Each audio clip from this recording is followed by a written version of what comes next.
Student welcome to my channel R S teaching tutorial. আজকে আমরা class 10-এর 14 নম্বর অধ্যায়ের যে সমস্ত অঙ্কগুলো রয়েছে অর্থাৎ অংশীদারি কারবার সংক্রান্ত অঙ্কগুলো, সেই অঙ্কগুলো আজকের এই সেশনে আমরা দেখব। তো চলো শুরু করা যাক। এক দাগের অঙ্কে কি বলেছে দেখো, আমি ও আমার বন্ধু মালা দুজনে যথাক্রমে 15,000 টাকা ও 25,000 টাকা মূলধন নিয়ে একটি ব্যবসা শুরু করলাম। 1 বছরে 16,800 টাকা লাভ হলো।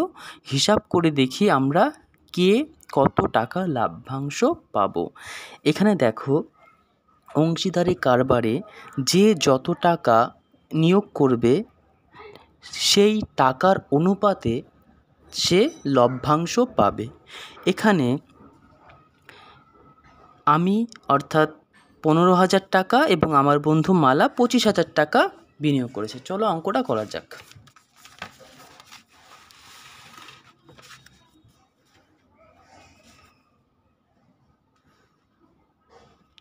আমি ও আমার বন্ধু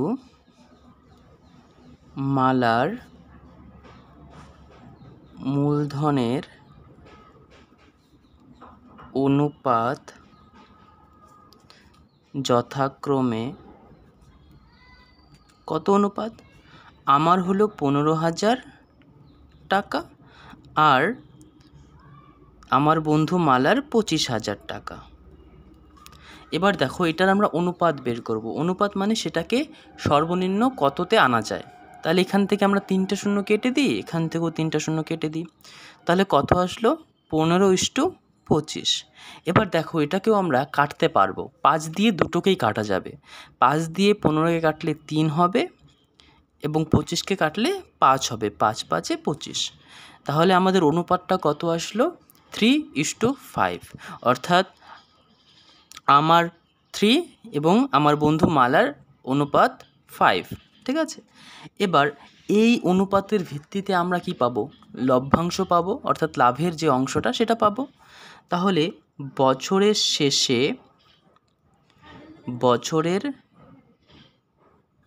শেষে লাভ হয় কত টাকা? লাভ হয় বছরের শেষে আমাদের দেওয়া রয়েছে 16,800 টাকা। তাহলে 16,800 টাকা।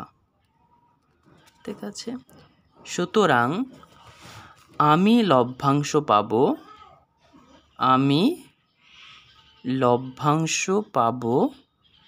আমি কত টাকা লভ্যাংশ পাবো?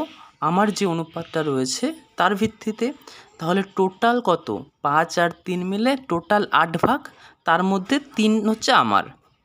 টোটাল 8 টাকা, বা ধরি আমি বোঝানোর স্বার্থে টোটাল 8 টাকা, তার মধ্যে 3 টাকা আমার। তাহলে সেই হিসেবে পাবো। তাহলে 8-এর মধ্যে 3 হচ্ছে আমার। সেটা কত টাকা লাভ হয়েছে? 16,800 টাকা। 8 দিয়ে কেটে দিই, তাহলে এটা কত হবে? 8 দুগুণে 16, 8 অক্ষে 8 আর 2টো 0, অর্থাৎ 8 দিয়ে এটাকে কাটলে 2100 হচ্ছে। এবার এটা গুণ করে দেব। 3 দিয়ে 2100 কাটলে কত হবে? 3 21-এ 63 আর 2টো 0 ছিল। তাহলে আমি পাচ্ছি 6,300 টাকা। আবার আমার বন্ধু মালা পাবে, আমার বন্ধু মালার লভ্যাংশ। মালা কত টাকা? অর্থাৎ অনুপাতটা কত? 5 টাকা মালার, টোটাল 8-এর মধ্যে, টোটাল দুটোকে যোগ করে 8, তার মধ্যে 5 হচ্ছে মালা। 16,800। তাহলে এটাকে 8 দিয়ে কাটলে কত হবে? 2100 হবে। 5 21-এ কত হয়? 5 21-এ 105 আর 2টো 0 ছিল, এত টাকা। ঠিক আছে, তাহলে আমার লভ্যাংশ বের হয়ে গেল, মালার লভ্যাংশ বের হয়ে গেল। সুতরাং উত্তরে কি লিখবো আমরা? উত্তরে লিখব, আমি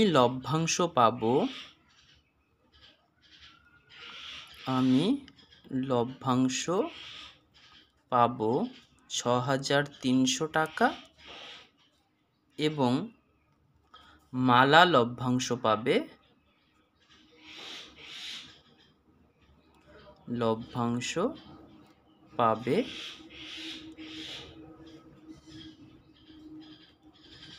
10,500 টাকা।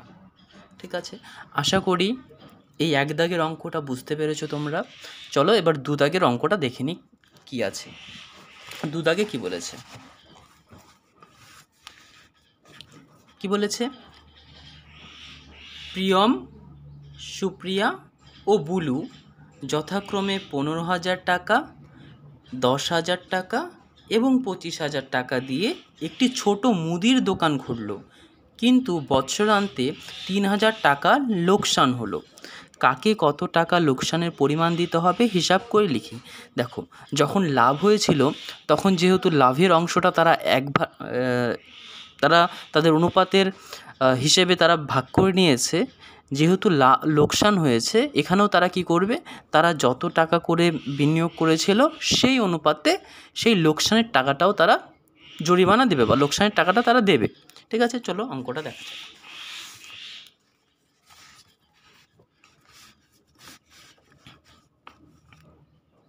2 দাগের অঙ্ক। প্রিয়ম, সুপ্রিয়া ও বুলুর মূলধন কত? 15,000, 10,000, 25,000 এত টাকা। তাহলে দেখো আমরা এটার অনুপাতটা বের করে নেব।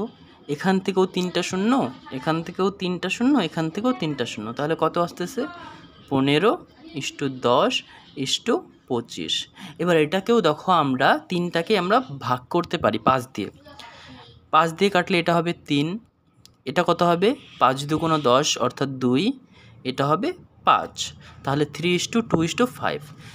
এবার তাদের যে লোকসানটা হয়েছে তারা এই অনুপাতে তারা দেবে। মোট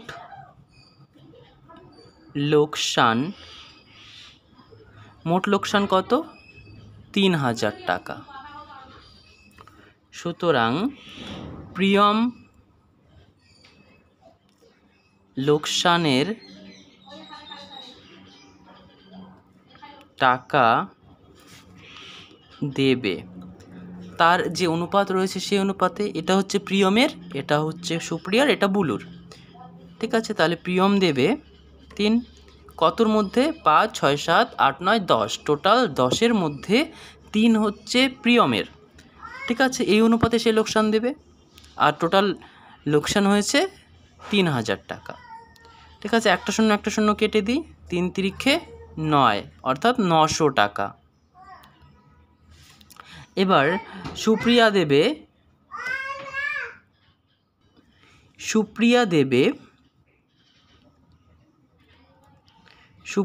কত? সুপ্রিয়া দেবে তার দুভাগ দেবে তার 10-এর। কত টাকা লোকসান হয়েছিল? 3,000। একটা শূন্য কেটে দিই, তাহলে 600 টাকা। 600 টাকা কে দেবে? সুপ্রিয়া দেবে। এবং বুলু দেবে, বুলুর 5 কতর মধ্যে? 10-এর মধ্যে। টোটাল লোকসান 3,000 টাকা। তাহলে একটা শূন্য কেটে দিই, 3 5 15 আর 2 শূন্য অর্থাৎ 1500 টাকা। তাহলে তারা লোকসান হয়েছে 3,000 টাকা। তারা তাদের মূলধনের অনুপাতের হিসেবে তারা লোকসানের টাকাটা দেবে। তাহলে প্রিয়ম দেবে 900 টাকা, সুপ্রিয়া দেবে 600 টাকা এবং বুলু দেবে 1500 টাকা। তাহলে উত্তরটা কি হবে? উত্তর হবে যে লোকসানের টাকা প্রিয়ম দেবে 900 টাকা, সুপ্রিয়া দেবে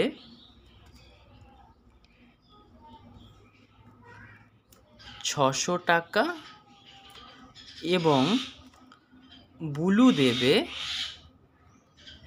1500 টাকা। আশা করি দু দাগের অঙ্কটা তোমরা বুঝতে পেরেছো। চলো এবার 3 দাগের অঙ্কটা দেখে নেওয়া যাক কী বলা রয়েছে। 3 দাগে দেখো কি বলেছে, শোভা ও মাসুদ দুজনে মিলে 2,50,000 টাকার একটি গাড়ি কিনে 2,62,500 টাকায় বিক্রি করলেন। গাড়িটি কেনার সময়ে শোভা মাসুদের 1.5 গুণ টাকা দিয়েছিল। তাহলে কে কত টাকা লাভ্যাংশ পাবে হিসাব করে দেখি। দেখো, একটা গাড়ি 2,50,000 অর্থাৎ 2.5 লক্ষ টাকায় কেনা হলো, 2,62,000 টাকা বিক্রি করলো। তাহলে এখান থেকে আমরা পেয়ে যাব যে লাভ কত টাকা হয়েছিল। 2,62,000 টাকা থেকে যদি আমরা 2,50,000 টাকা বাদ দিয়ে দিই, তাহলে আমরা লাভটা পেয়ে যাব। কত হবে লাভটা? 12,500 টাকা। 62 থেকে 50, 12,500 টাকা লাভ। এবার এই যে 12,500 টাকা লাভ হলো, এই লাভের কে কত টাকা পাবে, ঠিক আছে? তাহলে এখান থেকে আমরা কি পেয়ে যাব? তাদের অনুপাতটা পেয়ে যাব। কারণ কেননা 1.5 গুণ টাকা শোভা দিয়েছে, ঠিক আছে? মাসুদ যা টাকা দিয়েছে তার 1.5 গুণ টাকা দিয়েছে শোভা। এখান থেকে অনুপাতটা পেয়ে যাব। এই অনুপাতের ভিত্তিতেই তারা কি পাবে? লভ্যাংশটা পাবে। বুঝতে পেরেছো? চলো অঙ্কটা দেখা যাক। এটা 3 দাগের।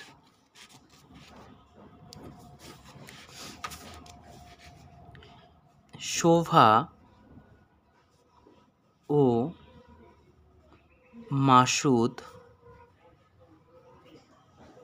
দুজনে মিলে 2,50,000 টাকায় একটি গাড়ি কেনে এবং 2,62,500 টাকায় বিক্রি করে, ঠিক আছে? বুঝতে পারলে এটা? সুতরাং লাভটা আমরা পাবো। সুতরাং লাভ আমরা এটা থেকে এটা বিয়োগ করে দেব। তাহলে 2,62,500 থেকে 2,50,000 আমরা বিয়োগ করে দিই। তাহলে কত টাকা পাবো? 12,500 টাকা। বোঝা গেল এতটুকু? আশা করি এতটুকু বুঝতে পেরেছো। তাহলে 2,62,500 টাকা একটি গাড়ি বিক্রি করলো, তাহলে তাদের লাভ হলো 12,500 টাকা, ঠিক আছে? এবার শোভা মাসুদের 1.5 গুণ টাকা দিয়েছে, 1.5 গুণ টাকা দিয়েছে। এটা আমাদের অঙ্কতে বলা রয়েছে যে 1.5 গুণ টাকা দিয়েছে। সুতরাং তাদের মূলধনের অনুপাত আমরা বের করতে পারবো। এটা হচ্ছে শোভার 1.5 গুণ ইস্টু মাসুদের কত? 1, তাই না? এবার এটাকে আমরা লিখতে পারি 2 অক্ষে 2, তার সাথে 1 যোগ 3/2। 1.5 মানে কি? 3/2 ইস্টু 1, অর্থাৎ তাদের অনুপাতটা হবে 3 ইস্টু এটা দিকে চলে গেলে 2, 3:2, ঠিক আছে? এটা তাদের অনুপাতটা, ঠিক আছে? এবার লাভ হয়েছে এটা, তাদের অনুপাত এটা। তাহলে আমরা এটা লাভ, এটা অনুপাত। তাহলে আমরা তাদের কে কত টাকা নেবে অর্থাৎ লভ্যাংশ কে কত পাবে বের করতে পারবো। সুতরাং শোভা লভ্যাংশ পাবে কত? 3, টোটাল 5-এর মধ্যে। আর লাভ হয়েছিল কত? 12,500। 5 দিয়ে আমরা এটাকে কাটি, 5 25-এ 125 হয়ে যাচ্ছে, আর দুটো শূন্য ছিল। 3 25-এ 75 আর দুটো শূন্য ছিল, অর্থাৎ 7,500 টাকা শোভা পাবে এবং মাসুদ লভ্যাংশ পাবে। মাসুদের কত? 2, কতর মধ্যে? টোটাল 5-এর মধ্যে। আর কত টাকা লাভ হয়েছিল? 12,500। 5 দিয়ে এটাকে কাটলে কত হবে? 2500। 25 দুগুণ 50 আর দুটো শূন্য ছিল, অর্থাৎ 5,000 টাকা। তো 5,000 টাকা পাবে মাসুদ এবং 7,500 টাকা পাবে শোভা। ঠিক আছে, তো উত্তরটা কী হবে? লভ্যাংশের 7,500 টাকা শোভা পাবে এবং 5,000 টাকা মাসুদ পাবে। আশা করি তোমরা 3 দাগের অঙ্কটাও বুঝতে পেরেছো। আজকের এই সেশনে এই 3 দাগ পর্যন্তই থাকবে। এর পরের ভিডিওতে আমরা 4 দাগ থেকে আলোচনা করব। যদি এই 3 দাগের মধ্যে কারো বুঝতে অসুবিধা হয় অবশ্যই আমাকে কমেন্টে জানাবে। আর যদি ভিডিওটা ভালো লেগে থাকে, যদি অঙ্কটা একটু হলেও বুঝতে পেরে থাকো, তাহলে অবশ্যই চ্যানেলটাকে সাবস্ক্রাইব করে দেবে এবং পাশে বেল আইকনটা ক্লিক করে দেবে অল নোটিফিকেশান পাওয়ার জন্য।